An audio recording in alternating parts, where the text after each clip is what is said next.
Hey, what up? My name's Chris Orozco, and I want to thank you again for joining me.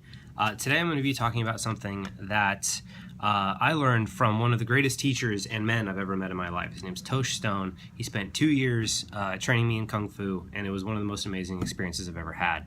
And one of the things that he taught me was sometimes victory feels like failure. And there's a couple of reasons that this is actually really important to know. And the first one that I want to talk about is why this even happens in the first place.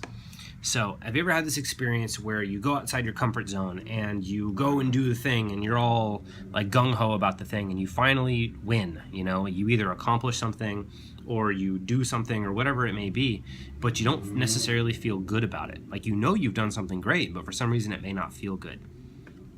This happens for me all the time. Perfectionism is an element of it. And also the biggest element of it is sometimes when we reach for goals that are kind of outside our comfort zone, what ends up happening is part of our identity has to die in order to allow us to become the newest version of ourselves. And that doesn't always feel good. And it doesn't always lead to this like huge release, you know, like at the end of the goal. Sometimes that may come way, way, way later. And so when we've won, we're so far outside of our comfort zones that it's hard to enjoy the victory. And so I notice this happen to me, fairly often.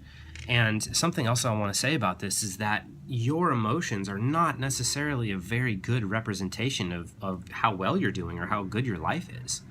And the reason I feel this is really important to say is because I know a lot of us are really hard on ourselves, myself included. I can be really hard on myself at times.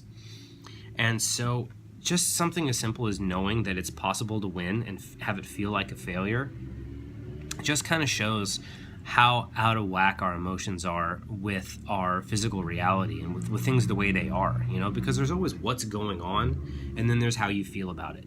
And how you feel about it is, not always a really good representation of how things actually are, because you could feel good about something one moment and somebody says something about what you did and suddenly you feel like shit about it.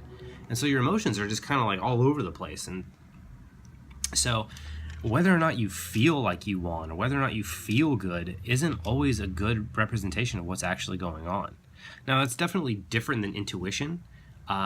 If intuitively something feels wrong, that's one thing. But if just on an emotional level, like a judgment level, not necessarily always a good guide of how good things are.